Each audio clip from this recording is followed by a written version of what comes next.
আসসালামু আলাইকুম সম্মানিত ভিউয়ার্স, আশা করি সকলেই ভালো আছেন। তো বরাবর মতো আজকে নতুন একটি ভিডিও নিয়ে হাজির হয়ে গেলাম। আজকের ভিডিওটি হচ্ছে ক্যাডেট কলেজে ভর্তি পরীক্ষার প্রস্তুতি 15। তো বিষয় থাকছে হচ্ছে বাংলা। তো বরাবর মতো আপনি যদি আমার চ্যানেলে নতুন হয়ে থাকেন তাহলে অবশ্যই চ্যানেলটি সাবস্ক্রাইব করুন এবং ভিডিওটি লাইক করে ভিডিওটি কন্টিনিউ করতে থাকুন। চলুন মূল আলোচনা চলে যাই। ক্যাডেট কলেজে ভর্তি পরীক্ষার প্রস্তুতি 15, বিষয় হচ্ছে বাংলা। বাংলার যে টপিক নিয়ে আলোচনা করব প্রথমে তা হচ্ছে প্রতিশব্দ। প্রতিশব্দ বাংলায় বিভিন্ন শব্দের একই ধরনের অর্থ রয়েছে। অনেক সময় দেখা যায় বিভিন্ন বাক্যে একই অর্থ প্রকাশের জন্য ভিন্ন শব্দ ব্যবহার করা হয়, যেমন পাখিরা আকাশে উড়ছে, বিহঙ্গীরা গগনে উড্ডীন।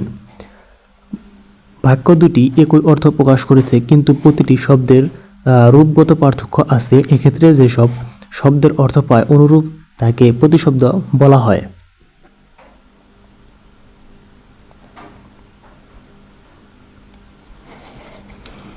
একে সমার্থক শব্দ বলা হয়। রচনার মাধুর্য সৃষ্টির জন্য একটি অর্থকে বিভিন্ন বাক্যে বিভিন্ন শব্দ দ্বারা প্রকাশ করা হয়। প্রশ্ন, প্রতিশব্দ কাকে বলে? উত্তর, যেসব শব্দের অর্থ পায় সমান বা অনুরূপ তাকে প্রতিশব্দ বলে। প্রশ্ন, নিচের শব্দগুলো দুটি করে প্রতিশব্দ লিখো।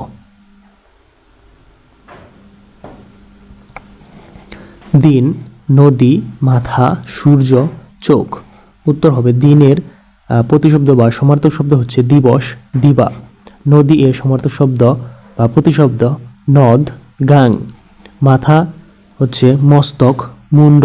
সূর্য এর প্রতিশব্দ হচ্ছে রবি, দিবাকর। চোখ এর প্রতিশব্দ হচ্ছে নয়ন, নেত্র। প্রশ্ন, সমুদ্র শব্দের সঠিক প্রতিশব্দ কোনটি? হবে উত্তর সিন্ধু, অর্থাৎ সমুদ্র শব্দের সঠিক প্রতিশব্দ হচ্ছে সিন্ধু। প্রশ্ন, অন্ধকার আমার ভালো লাগে না। নিচের দাগ দেওয়া শব্দটি প্রতিশব্দ ব্যবহার করে বাক্যটি পুনরায় লেখো। অন্ধকার এর প্রতিশব্দ উত্তর হবে আধার আমার ভালো লাগে না।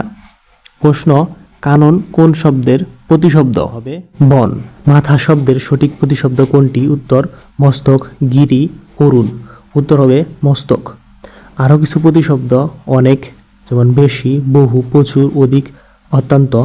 অন্ধকার আধার, তিমির, তম, ত্রমস্য, আন্ধার।